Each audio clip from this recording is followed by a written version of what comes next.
Rajputana stainless IPO की bidding का आज लास्ट डे है।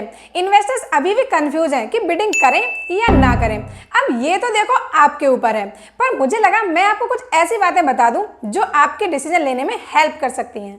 देखो, इस पे हम एक वीडियो पहले भी बना चुके हैं, तो आप उसे जाकर एक बार देख लेना, क्योंकि हम उन बातों को दोबारा से रिपीट नहीं करेंगे।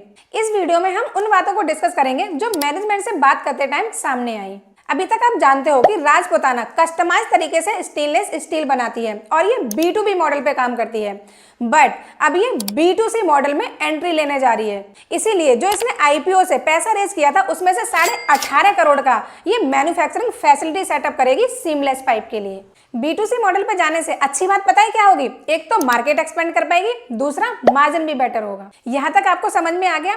अब एक बात और जो इनके मैनेजमेंट से पूछी गई कि लास्ट 3 सालों से आपका रेवेन्यू कुछ खास बढ़ नहीं रहा है, इसकी क्या वजह है? इस पे इनके मैनेजमेंट ने कहा कि सन 2023 से हमारा एक विजन है कि OEM पे ज्यादा फोकस करना है। इन्होंने कहा कि रेवेन्यू तो हम कभी भी बढ़ा सकते हैं, बट प्रॉफिट मार्जिन को बेटर करना हमारे लिए प्रायोरिटी है। जैसा इन्होंने विजन लिया था वो इन्होंने करके भी दिखाया। पहले इनका नेट प्रॉफिट मार्जिन 3% था, अब वो बढ़ते हुए 5% पे आ गया। अब पता है क्या कह रहे हैं कि 7 से 8% करना है। अब ये होगा कैसे? तो भाई आपने देखा होगा कि ये जो आईपीओ से जितना पैसा रेज कर रही है उसमें से 98 करोड़ का ये कर्जा चुकाएगी। इससे ये ऑलमोस्ट डेट फ्री कंपनी बन जाएगी। तो मतलब अगर ये आईपीओ सक्सेसफुल रहा तो इनका हर साल 10 से 12 करोड़ का प्रॉफिट बढ़ जाएगा। पर अगर प्रॉफिट और बढ़ाना है तो रेवेन्यू तो बढ़ाना ही पड़ेगा। तो आपको याद होगा अभी मैंने बताया था कि इनके मैनेजमेंट ने कहा कि जिस बिजनेस में हम हैं उसमें माल बेचना बहुत आसान है। तो अब इनके अगले साल का टारगेट सुनो, रेवेन्यू 12 से 1300 करोड़ और नेट प्रॉफिट 80 से 90 करोड़। भाई प्रॉफिट डबल करने की सोच रही है।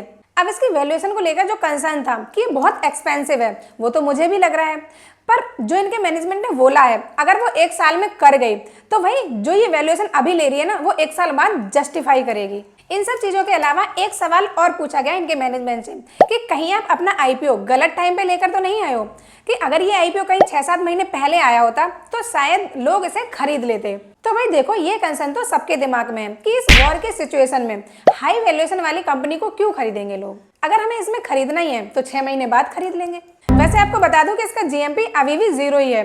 तो चलो इसके पहले दिन का सब्सक्रिप्शन डेटा देख लेते हैं। QIB 0.99 टाइम्स, NII 0.68 टाइम्स और रिटेलर्स ने अभी कोई खास पार्टिसिपेशन नहीं दिखाया है।